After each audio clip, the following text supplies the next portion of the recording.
past sessions. So again, welcome to you guys again. And to those that are new, welcome as well. I'm happy that you guys are able to join us. And I'm hoping that you guys will get some value out of today. Uh, so also one more thing that I want to mention is that we've had people from around the world join us in the previous online sessions that we've had. And I just want to confirm that we are located in Kamloops, which is a city within British Columbia in Canada. So everyone, welcome. Really happy that you guys were able to join us, taking into account the different time zones. So thank you again for making time. Anyways, I guess I can go ahead and prepare. So just moving on to the next slide, which is the TRU Generator. So what is the TRU Generator? So we are a space on campus for the university here in Kamloops, which is called Thompson Rivers University. Within this space, we do provide mentorship workshops and events, as well as drop-in mentorship meetings for students that are interested in entrepreneurship or just want to learn a bit more about basic business fundamentals. Taking that into account, so TRU Generator is actually powered by Kamloops Innovation. And that's overall the organization that prepares all of this information and events. So moving on to the next slide. Who is Kamloops Innovation? So we are the business accelerator located in Kamloops, in which we focus into similar things as the generator, but for the overall community within Kamloops. So yes, we do offer mentorship, guidance, resources, and support and programs for those within the community that are interested in entrepreneurship. And not just within Kamloops community, but overall anyone who's interested, we are more than welcome to help out.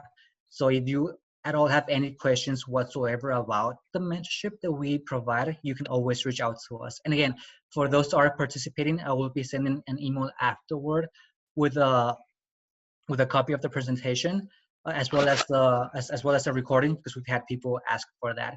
And also you'll have my email, so you can simply email me directly if you have any questions about who we are, Kamloops Innovation, the generator, and I will also provide Crystal's email. So if you want to ask her any particular questions, you can reach out to her directly. Okay, just moving on to the next one. So the team. So this team is a team of Kamloops Innovation. And we are quite a small team. I tend to call it the Kamloops Innovation family. So the team consists of Kimberly, our operations manager, Dr. Lincoln Smith, our executive director, and Beth. She's the social media expert within Kamloops Innovation. So anything that you see posted on Kamloops Innovation or the TRU Generator social media platforms, it's most likely Beth, and sometimes I tend to chip in. And the last two gentlemen here, John Supak and Doug McLean. So they are our entrepreneur in residence. So basically they're the ones that those who want to talk about entrepreneurship or get some mentorship, you would most likely be talking to either one of those two. And they have quite some experience when it comes to entrepreneurship. They've started numerous businesses, so you would be in very good hands. And lastly, yours truly, my name is Mario. I am the community builder, which basically means that I'm the one who takes care of the relationship building and a bit of the marketing. So hello, everyone. Perfect. That's the last slide for the introduction. Now we'll get to the meat of today. So Crystal, I'll go ahead and pass the mic to you. Hi there, everyone. My name is Crystal Imrie. I'm just going to be hosting this workshop today. I work at Fresh Inc., which is a full-service marketing agency in Kamloops here.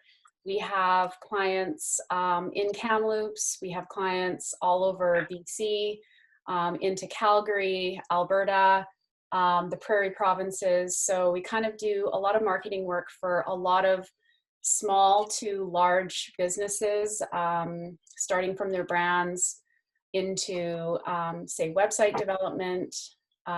We do social media, digital campaigns, all kinds of marketing in every single aspect. Like I said, we're just a full service marketing agency. So, but right now we're just going to be talking about brands.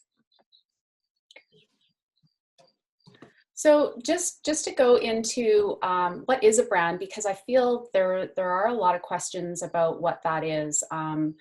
it could be the difference between what is a brand versus a logo. And we're going to kind of talk about that today because they're two different things, especially in my world. So a brand is an overall experience of a customer that, for a customer that distinguishes a person's organization, product from its rivals in the eyes of a customer. So basically your brand is your experience. It is what your customer is experiencing through either your services or your product. The importance of a brand. So a brand, if done correctly, it should influence every aspect of your business, from your website to your storefront to how you engage with your customers. So it's that overall experience that they have from their very, very starting point as a customer or client into, you know, the very last detail of how you are actually going to be servicing them and their overall customer experience. So just to go into what to start out with, and we can go into logo development a little bit. I've been developing logos for over 16 years and brands. That's sort of my kind of wheelhouse. And I put this together because a logo, you have to think of so many things when you do hire a company or want to take on building a logo for your startup business. There's sort of these 5 key principles to logo design. And it has to be simple. It should be memorable. It should be timeless.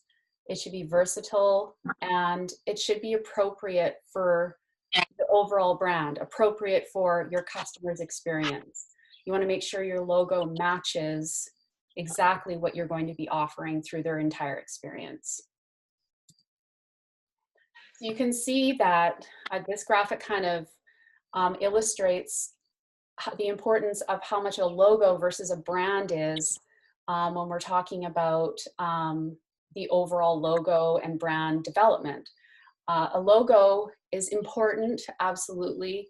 You want to invest in something that is going to, like I said, stand the test of time, but it isn't everything to your brand. So you have to do a lot of work outside of a logo to create consistency for your customers. So going into brand assets. So a logo, again, is a part of your brand, but it isn't everything. So here's kind of a breakout of what those assets look like. So there's your logo. There's the fonts that you use. There's the colors that you use. There's photography that goes with it. So any kind of visual that goes with any of your logo experience. There's icons and graphics. So anything that needs to support or help visualize what you're trying to get across. And then there's key messaging. So definitely have to consider these elements, and the consistency of these elements will help build brand recognition.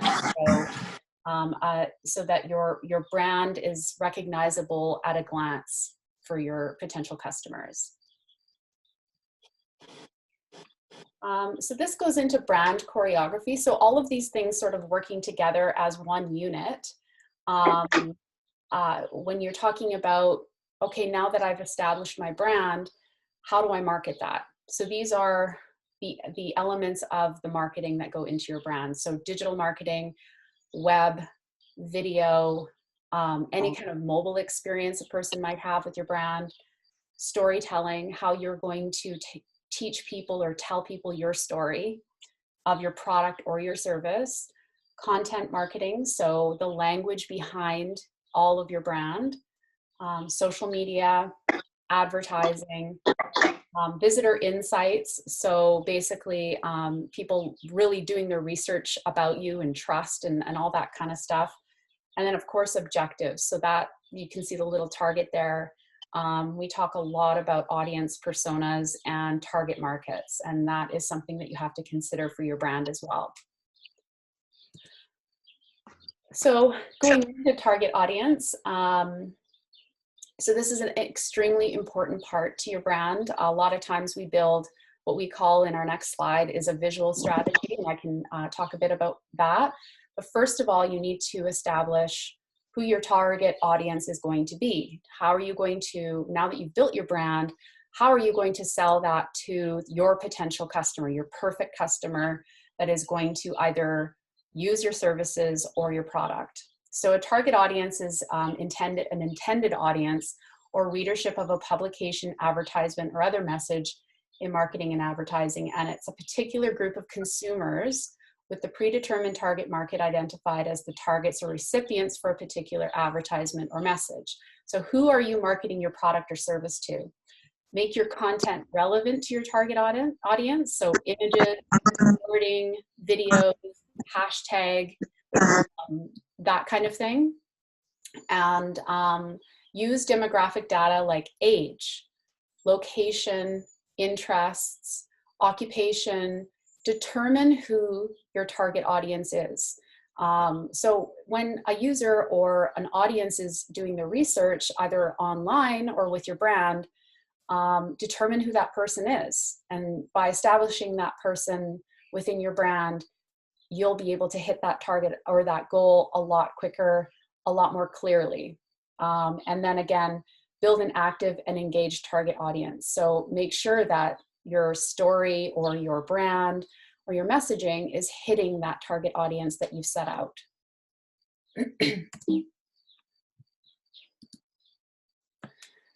So this breaks down a visual strategy. So a visual strategy is essentially a toolkit for your brand. It is a document or a sort of presentation, or however this is built for you. A visual strategy basically captures all of your brand elements, puts them in a toolkit, and it's almost like a guide for yourself as a business, or for your potential vendors that need to help you basically get your message and your brand to your customers. So within this visual strategy, you build your visuals, your language, and your personality.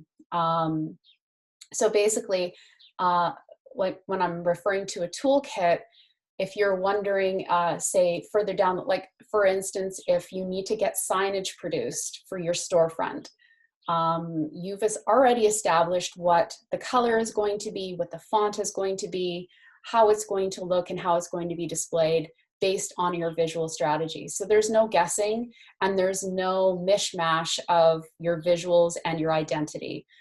Everything is going to look consistent, and building a visual strategy and a toolkit for that is really, really important for your brand.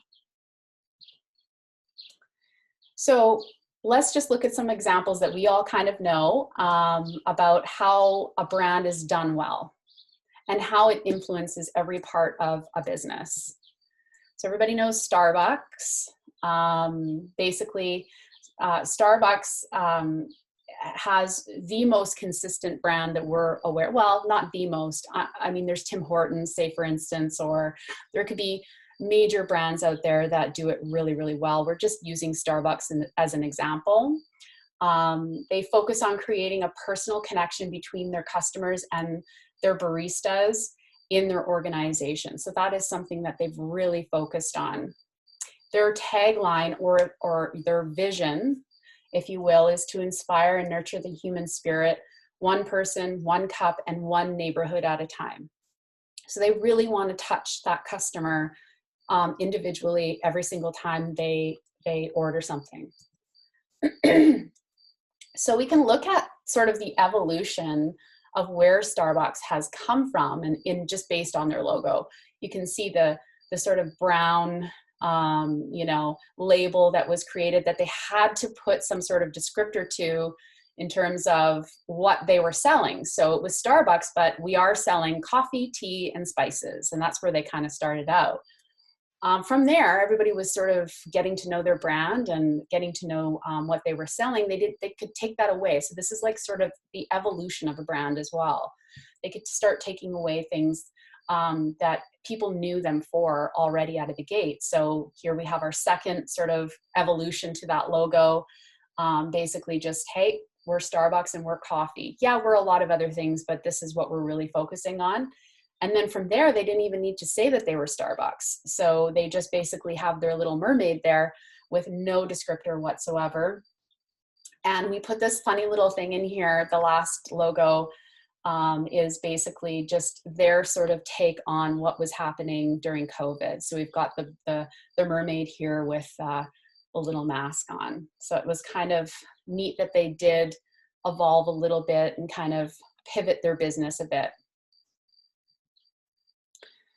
So this is what we call, this is very close to a visual strategy. So this is a mood board, if you will, or a visual behind their brand. You can see that they have a very specific color palette. These are the tones and colors that they consistently use. From this color palette, they have their aprons, they have their cups, they have down to their tiny little, stoppers for their cup holders and things like that. Everything is very, very, very consistent. They're not using crazy colors or anything like that that doesn't match the brand. You can see their signage is very consistent, and you're experiencing the same thing over and over and over again, no matter what Starbucks you're visiting. So this is just a little take on, you know, a seasonal approach to your brand. So Starbucks, although they're very adamant about their brand consistency, you are able to kind of switch that up a little bit in what we call campaigns. So if you have a seasonal campaign at any given time, you can kind of play with your brand a little bit and add elements to it that people are going to pick up on seasonally. This is just basically a look at their sort of social and all the visuals that they have out there. They're very consistent with their images and emotion. This is a very seasonal, this is Christmas, obviously. And you can see that even though they are playing with different things, their brand is still really, really consistent. So this is just actually something really relevant that we wanted to add into the presentation, because obviously we're all having to kind of shift and pivot, and we've been dealing with a lot of our clients during COVID-19 and helping them market their brands effectively in a very sensitive time frame or a very top of mind kind of way.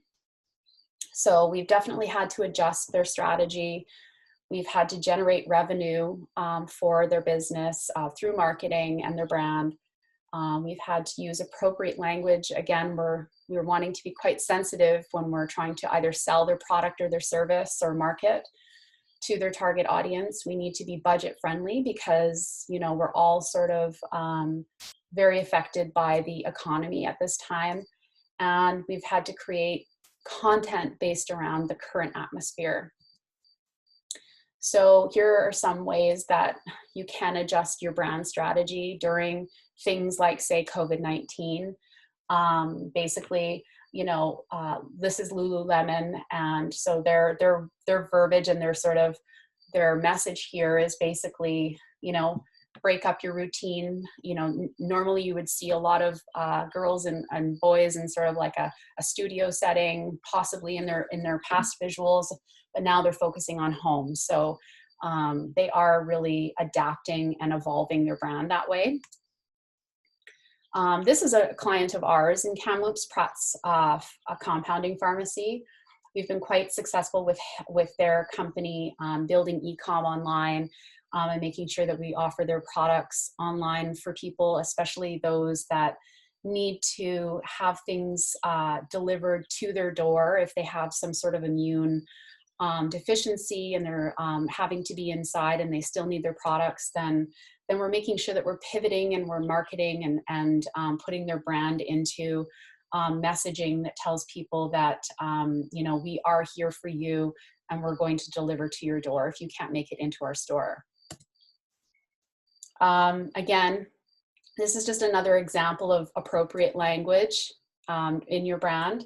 Coca-Cola, you can see here that they've got their logo separated and apart. They've really played with that. So try not to have fears behind that, because if your brand is consistent and you've laid that foundation for your customers, after a while, you can start playing with things like this. So their logo obviously isn't normally like this, but the message here is staying apart is the best way to stay united. So it was just a way for them to kind of pivot their marketing a little bit. This is another client of ours in Kamloops, Morelli Churko. Again, we've been very budget conscious of all our clients at this time, and making sure that we're targeting the appropriate people at this time. You know, again, the language that we're using is very COVID friendly, unprecedented times. There's a great deal of uncertainty with respect to how it will impact employees, employers. And so those are the types of marketing services that we're promoting at this time, because we know that, you know, there's a lot of uncertainty for small businesses or even large businesses dealing with their employees during this time. This is just a little, obviously a little, you know, if you can start sharing on your social, you know, although we are, you know, working through COVID, we're still here for you. This is something that our team kind of posted on our social media saying, hey, we're still a team, we're still here for you, but we're all just kind of working from home. So you want to still be in front of people, but in an appropriate way. This is just another example of brands that have pivoted during COVID. You can see here that the Chiquita lady isn't here in her graphic. She's normally here. She's probably not here because she's at home, right? The McDonald's arches are separate. The Olympic rings are separate, MasterCard. So these are kind of just some really cool, playful ways that you can really, you know, play with your brand.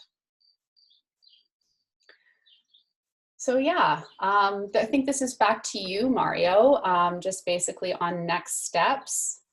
Yes. And then after this, then I'll definitely be here for any questions. We have a question and answer period. Yeah, take it away, Mario. Great, Crystal, thank you so much. Yes, so basically next steps, if you have any questions at all, if you want to know more about the generator, Kamloops Innovation, Fresh Ink, or want to know about one-to-one sessions, please do get in touch with me. I will be sending an email later on today or tomorrow with all the details from today, this presentation, the recording. I'll add Crystal's email, so you'll have all of that information. So again, any questions, just reach out to me or reach out to Crystal, and we'll be more than happy to help you out. For the second part, stop by Kamloops Innovation. Right now, we're still kind of close to the public, but we will be opening soon. So once that happens, we will be updating our social media platforms, as well as sending emails to past attendees. If you are within Kamloops, if you would like to go and get to know the building and just talk to us in person. And lastly, but last but not least, we have our built-in Kamloops Slack platform. So if you're interested to join that, we have different channels where you can connect with our KIC community. It's our Kamloops Innovation community, which has different entrepreneurs, different interesting people within there. You can always let me know. I'd be more than happy to add you to that Slack platform where you can now receive news about events. Also, if there's any job postings within the tech community, you can find that keyword that's within Kamloops. So, but just let me know. And yes, that's it for next steps. As Crystal mentioned, if any of you have any questions, feel free to unmute your mic and just ask us directly. Or if you feel more comfortable typing in the chat box, please do. But Crystal is more than happy to answer any questions that you have.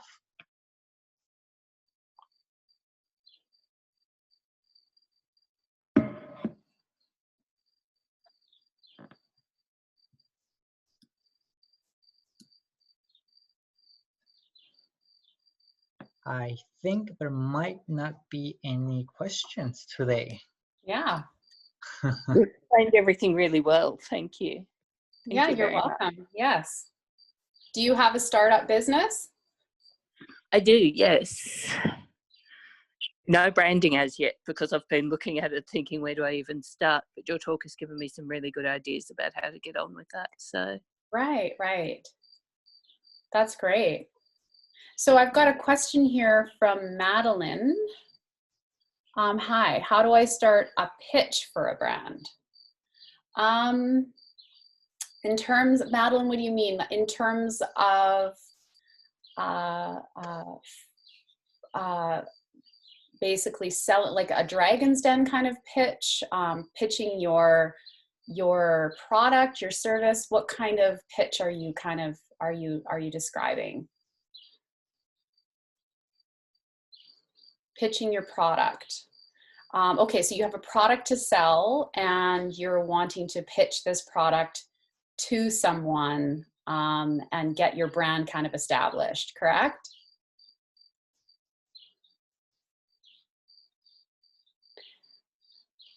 So there's actually a lot.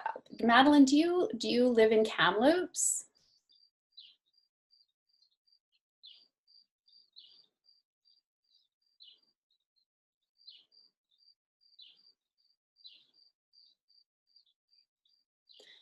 Okay, so you're not local. Okay, because there is usually, if you're starting a business, there are usually some resources, free resources through economic development sectors within municipalities that you can kind of get in touch with.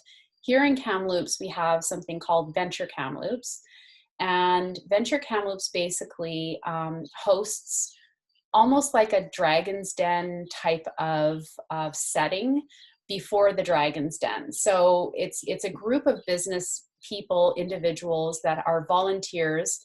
They're business owners, and they work in all aspects of industry, and they all bring something to the table. It could be a lawyer, it could be a marketer. We're a part of that. Fresh Inc is a part of our Venture Kamloops board. They give you really, really good insights on what you might be missing, what the gaps might be, what you need to focus on, any pitfalls, budgets, all kinds of things like that in order to help you pitch your product. You might want to look to any of those sort of municipality resources or economic development where you live. They would probably be able to help you with that.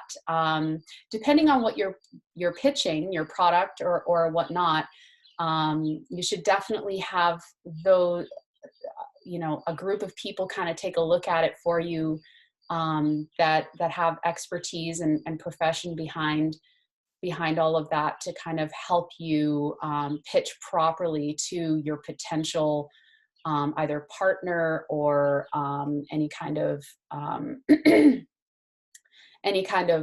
funding resource or anything like that to help you get your product off the ground. So that's what I would suggest. Does that answer your question?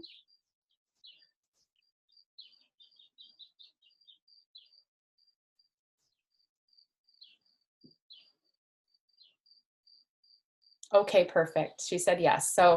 So yeah, I would definitely take a look at that, and good luck with that. Like I said, there are a lot of really good free resources, kind of like this, that you can subscribe to help you with the whole process of pitching your product. Of course, the elements we talked about today, in terms of getting a good logo, being very consistent with your visuals, having a target audience, a target market, having that established right out of the gate to go to some sort of like this pre-Dragon's Den situation is always a really good idea. So I wish you the best of luck there. And Jason, thank you very much. Perfect. Well, if there aren't any more questions. Jason said the crickets have questions. Yeah, those crickets are quite are busy right now. They are. Yeah. But anyways, if the crickets are the only ones that have questions and no one else has, I guess we can go ahead and end the presentation. But I will be adding, as mentioned, I will be adding Crystal's email in the email that I'll be sending out. So if you come up with any questions later on and you want to ask her, feel free to email her. Did you have? Anyways, sorry, was there any more questions? I feel like sorry, I kind of came in at the last minute here. Okay. Yeah. Hi, my name's Dana, and I work for a company. It's basically a startup company. It's been, we've been attempting to get it off the ground. And I recently came on in the last couple of weeks, and we've been really looking at exactly what you said, some market feedback, kind of interviewing some of our past customers to get their feedback on our name, brand, and all of those things. And one of the things coming back is that people don't associate our brand with what we do. And so we've had a lot of discussions, and now we want to do a name change, but we're finding that a lot of services that do that are particularly expensive. And then some other options would be to run contests and stuff, but we might like something and then it doesn't equate to the trademark or the website that would be available for purchase. So do you have any suggestions on what I would do? Okay, so you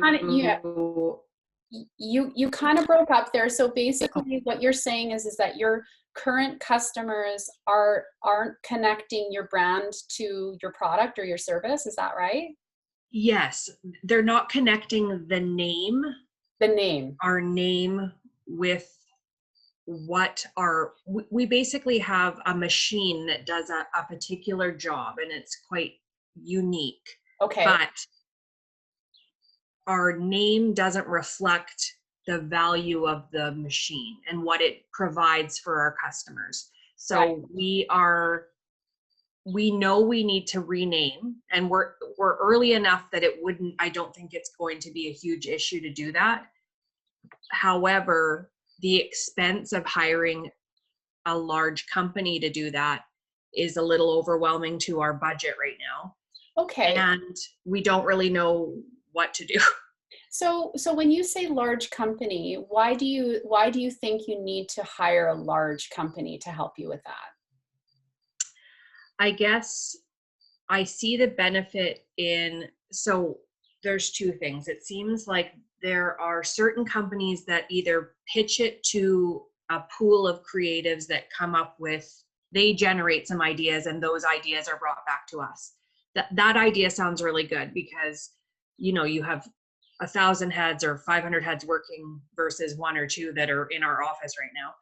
But then it seems like some of those companies, they don't guarantee that you're going to have the trademark or the domain name or the things involved with that. So I guess we don't want to put the money into something that doesn't guarantee we could actually use the name appropriately. Right. But we also don't want to spend $6,000 on a name that we could have been comfortable with in a smaller price range. So yeah, we're kind of battling. First of all, $6,000 to name a product is insane. That it seems really high.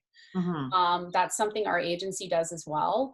Naming is probably naming a business or a product, seems really complicated. What is the product name? Right now, the name is Bunker Buster. Bunker Buster. And what does it do? So it's a machine that essentially takes sand from bunkers at a golf course and washes it for the golf course so that they don't have to replace it with new sand. So new sand is very expensive at a golf course. So this basically cuts the cost in half. But people, I guess, when this company first evolved, I wasn't a part of it at that point, but we're now realizing that it has a negative, almost like a violent connotation, because a bunker buster is a military weapon that's used in the States. So we're finding that people that know it are comfortable, that don't like it. Which is really funny because like your target audience, I was going to say, when you said bunker buster, I automatically thought military. Yes. And your target audience is old school kind of golf clubs. Yes. So and primarily the United States once we get there, right? So it's like it's right top of mind. It just doesn't even phase them to think military. Yeah, it doesn't. So I can see that disconnect. Mhm. But it just sounds to me that you just need to come up with something a little more clever. You know, I don't think it takes a team of people. Mhm. Certainly, you know, when we go into naming, we always really kind of tell our clients that they just really can't overthink it. Like, Yeah. I think maybe there was a little bit of a mistake on before you got there, just on naming the product. Yeah. And not really considering all those avenues. A good agency will just give you like a couple of really good suggestions that they will do their research before giving those to you in terms of finding the domain and making sure that's available. Yeah. And also making sure it's a registered name that you're not going to be in conflict with anyone at that point. Mhm. Trademarking something isn't as necessary as that. You just have to make sure that you're not conflicting with another product that is of the same name, right? Okay. Right out of the gate. Don't spend a ton of money trademarking it right out of the gate, because you know, you got to get the business rolling first, and then you can kind of go back in and say, okay, now we really need to trademark this. This is hitting our target audience. We're rolling with this, and let's get this secured. But because trademarking can be quite expensive, so I would certainly just hire somebody that is going to give you some really good suggestions on, and be really creative with just a few different options, and they've done their research on whether or not it's available to you. Yeah. Right out of the gate. And then, because from there, if you have this sort of product name established, the logo and the brand should tell the story of what it is appropriately. The name isn't going to be the most important thing. It's even like when I showed that graphic of a logo being so small compared to the brand, a name is even smaller than that. Exactly. So it isn't everything to your product. Because a good agency or a good brand specialist or somebody that's doing a logo and your brand should be able to communicate what that is appropriately to your target audience. That's why I really kind of hone in on that, because you really have to understand the goals of that. So I don't think that you need to spend $6,000 on a name. And we call it field testing too. So a good agency will help you with a name, make sure the name is available to you, and then send it off to a number of your target audience clients, get their feedback, and then come back to you with their suggestions on what you should do. And just do it through email or contacting them directly. Agencies usually have a lot of business people and a lot of, you know, connections and networks and things like that to help you with that. And yeah, we would do the field testing, and then we would present you with what we felt was appropriate long term, right? And making sure your brand will sort of last and be consistent. But Perfect. Thank you so much. I certainly would not spend $6,000 on a name. Like $1,500 maybe, $2,000. That seems like a pretty good investment. But yeah. Okay, perfect. Thank you. I might be getting in contact with you. Yes, we do naming. We need help. And we certainly wouldn't propose a $6,000 contract. Okay. Yeah. Thank you. For sure. Is there any more questions? Except for the crickets? Okay, perfect. All right, perfect. Well, Crystal, thank you for today's session. Pretty interesting. And good things were learned today. All right. All right, everyone. Thank you again for joining today. I will be sharing the information later today or tomorrow. Again, any questions, feel free to ask us through email. Great. Here's some chats. Great. Perfect. All right, guys. Take care, everyone. Have a good remaining day. Thank Take care. you. Bye. Bye.